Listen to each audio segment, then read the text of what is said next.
I think you're good, Lou. Okay. Talk a little bit so everybody get a sound test Testing, on you, 1, 2, Louis. 3. Testing, 1, 2, 3. Everybody good? Looks good. Good afternoon. Today I wish to comment on the behavior of the United States Attorney's Office of New Jersey and their planning, investigation, and subsequent indictments resulting from what has been titled Bid Rig 3. Principally, whether or not this behavior was a denial of due process. Last year, in a case entitled Caperton versus A.T. Macy, the United States Supreme Court held that, quote, under our precedents, there are objective standards that require recusal when the probability of bias on the part of the judge or decision maker is too high to be constitutionally tolerable. I contend that when any individual's liberty is at stake, this principle, as enunciated by the United States Supreme Court, applies to the investigation, the grand jury, and the prosecution processes as well, as so to ensure due process. In its ruling, the court cited language from an earlier case law. Quote, every procedure which would offer a possible temptation to the average man to forget the burden of proof required to convict the defendant, or which might lead him not to hold the balance nice, clear, and true between the state and the accused, denies the latter the due process of law. The Bid Rig 3 operation was a government planned sting which targeted for prosecution primarily Democratic Party candidates for office in local elections in Hudson County.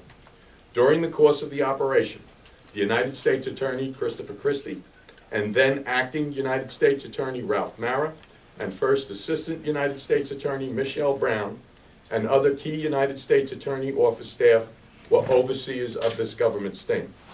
It is no secret that Hudson County is a strategically important county for Democrats to dominate in statewide elections.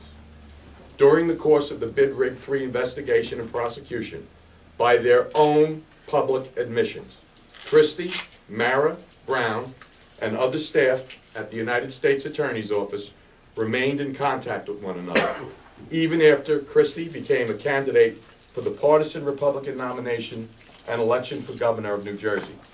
Today, I document the information culled from the public records that indicates Brown, Mara, and others in the United States Attorney Office who participated in the targeting, investigation, and prosecution of Bid Rig 3 had financial relationships with Christie, had made donations to his campaign, and or interviewed for jobs in his administration. All the while, they maintained their key roles in investigating and prosecuting Bid Rig 3. The United States Attorney's Manual clearly requires recusal for members of the United States Attorney's Office in any matter where, quote, the appearance of a conflict of interest or loss of impartiality exists. The United States Attorney's Manual prohibits United States Attorney's Office staff from being influenced by, quote, political associations or effects on their own professional and personal circumstances when making decisions about initiating or declining charges against an individual. I further wish to point out that the United States Attorney's Manual and federal law prohibit an employee of the United States Attorney's Office from using their influence or official authority to affect the results of an election. Today, I submit to you that the evidence is more than just circumstantial, that employees of the United States Attorney's Office, former and current, violated the guidelines and the law, and in so doing, denied due process to their intended earmarked victims. I further wish to point out that an investigation of the government's evidence and processes indicate other troubling revelations. A disregard and violation of the Attorney General guidelines for the handling of confidential informants and witnesses, and knowingly allowing the confidential informant in this case to break the law and to instigate the breaking of other laws. The government was aware before targeting any of the political candidates for office exactly how and from whom their informant was going to acquire the expedited permits and approvals that were an objective in the sting. The government ignored this evidence and proceeded to target the candidates for office anyway. The government knew that DCA Commissioner Joseph Doria had not, in fact, received any money or property from any of the actors in the investigation prior to raiding his home on July 23rd, 2009. The federal government has absolutely no authority to regulate or prosecute the state-regulated election conduct as depicted in the evidence under the tenets of the 10th Amendment of the United States Constitution, and in unprecedented behavior and action. According to their own criminal complaints, the United States government knowingly put tens of thousands of dollars into the campaigns of individuals running for public office, corrupting election results of council and mayoral contests in Hoboken and Jersey City, and by so doing, disenfranchising voters. The United States Attorney's Office has established a pattern for what appears to be allowing political motivations to provide a pretense for abusing the power to prosecute. In July 2008, the United States House of Representatives Committee on the Judiciary Majority Staff issued a report on other allegations of political prosecutions in the federal criminal judicial system.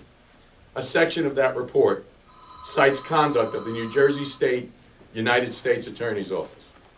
I join the call of other citizen watchdog organizations, a United States Senator, and 2 United States Congressmen in demanding a Department of Justice investigation into the conduct of this office during the Bid Rig 3 operation and the 2009 New Jersey primary and general election cycle for the office of Governor of New Jersey. It is shameful that a once great symbol of law and order has denigrated into the characteristics of a political ward club. I know that some in that office, because of my personal predicament, will react to my actions today with a kill the messenger response. And though they do, they can never, ever deny the truth of that message. Thank you.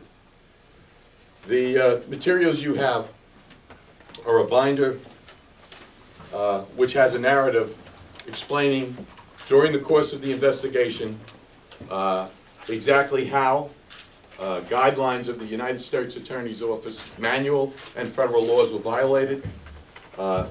There's an appendix which will cite the public record that I indicated, mostly from news stories, New York Times, Star Ledger, Jersey Journals, news blogs that have been on the net, quoting directly individuals who I've alleged.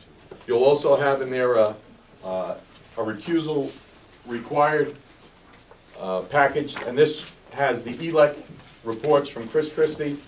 It will indicate the members of the U.S. Attorney's Office who contributed to his campaign, wound up interviewing for jobs while they were prosecuting Bid Rig 3, eventually some of them getting for jobs and some of them who prosecuted the case and made contributions as well.